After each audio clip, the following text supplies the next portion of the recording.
Vous êtes sur RTL. Faire. Julien Cellier. RTL Matin. Et tous les matins, il y a aussi votre plat du jour avec l'ami Pierre-Louis Tourneur, notre gastronome à bicyclette. Bonjour Pierre-Louis. Bonjour Julien, bonjour à tous. Alors vous avez repris votre vélo depuis le début de la semaine, du côté de la Camargue, du côté de la Provence. Vous avez roulé le long du Rhône pour nous emmener à Beaucaire aujourd'hui. On va y découvrir un pain emblématique, le pain de Beaucaire. Qu'est-ce que c'est que cette spécialité ?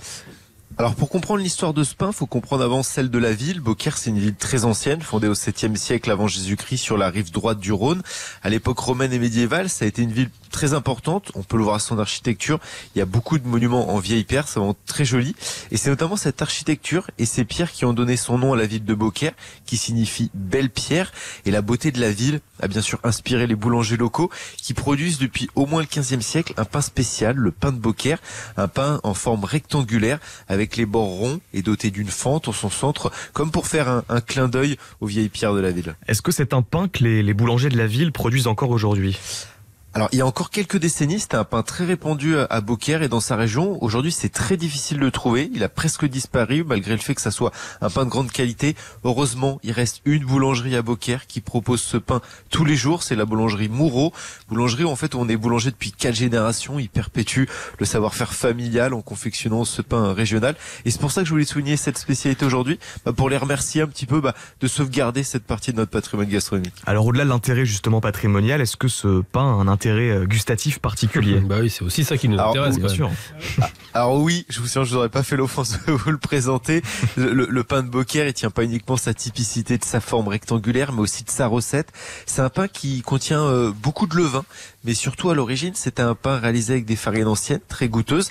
C'est un pain à la croûte assez blanche, très fine, qui croustille à peine sous la dent. La miel est très alvéolée, c'est vraiment extrêmement moelleux. On pourrait presque penser à une brioche. C'est vraiment un pain fait pour saucer les plats en sauce, comme la daube provençale ou la gardienne de taureau.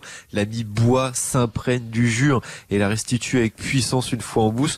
Pour moi, saucer son assiette, à titre personnel, c'est vraiment péché mignon. Alors ce pain, c'est vraiment exceptionnel. Alors plus que l'allié des gourmands, le pain de Beaucaire, c'est un pain avec un goût prononcé de levain. C'est vraiment un pain qui a une âme que je vous recommande de découvrir si vous passez dans la région. Ah, c'est très bien. On a voyagé un petit peu et en plus on s'est régalé avec vous comme chaque matin. Merci Pierre-Louis. Le pain de Beaucaire, on glisse toutes les références sur votre page Facebook, Le Gourmeur, et sur la page Facebook RTL Petit Matin. Merci, à demain Pierre-Louis. À demain. Allez, on va rester en cuisine justement parce que c'est un sujet bien entendu qu'on a évoqué depuis le début de l'émission dans nos différents journaux d'information, avec également un patron de café du côté de Tourcoing, c'était il y a une demi-heure. La difficulté des cafés, des restaurants depuis la réouverture, difficulté qui est encore plus grande en zone orange, en Ile-de-France, puisque seules les terrasses ont le droit de rouvrir. On accueille justement un restaurateur au 3210. Un restaurateur parisien, donc. Bonjour François. Bonjour Julien. Bonjour François. Dites-nous, la toute dernière info, là, c'est tombé hier. Le secrétaire d'État Jean-Baptiste Lemoyne dit peut-être qu'on va assouplir un petit peu plus rapidement les règles pour les restaurants en région parisienne. Si la situation sanitaire le permet, on n'attendra pas forcément le 22 juin pour leur permettre de réutiliser leur salle. Parce qu'on rappelle qu'aujourd'hui, c'est seulement la terrasse. C'est nécessaire aujourd'hui ? C'est plus que nécessaire. C'était urgent. C'est enfin une idée de bon sens, je dirais, même si cette semaine qui est passée est catastrophique pour nous. C'est 30% du chiffre d'affaires habituel sur cette saison. Ouais. Donc, oui, très honnêtement, moi, je suis très inquiet sur cette période qui arrive, c'est-à-dire juin, juillet, août, qui est une période calme pour Paris. Je m'inquiète beaucoup, ouais. Vous n'avez pas été aidé, il faut le dire, par la météo lors de la réouverture. Pas du tout. Non. Ce qui doit être assez frustrant après le grand soleil du confinement.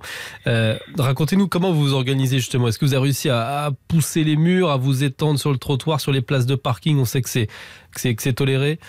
Oui, alors c'est vrai qu'on a cette aide de la mairie qui nous propose gratuitement un emplacement de parking. Cependant, il faut se battre chaque matin pour la garder, puisque logiquement, elle est libre de 8h à 22h et on ne doit pas la garder pour le soir.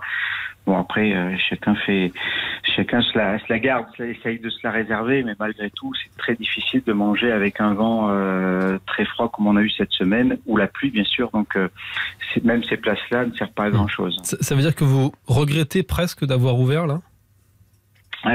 Oui, j'avoue qu'on a ouvert déjà précédemment pour les plats emportés, pour redonner du lien, pour montrer qu'on voulait absolument retravailler, mais on a perdu d'argent sur cette période-là, très clairement.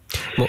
Merci François pour votre témognage ce matin depuis Paris. On espère que vous allez vite retrouver une activité normale, vos clients et un chiffre d'affaires décent à l'approche de l'été. Merci beaucoup François.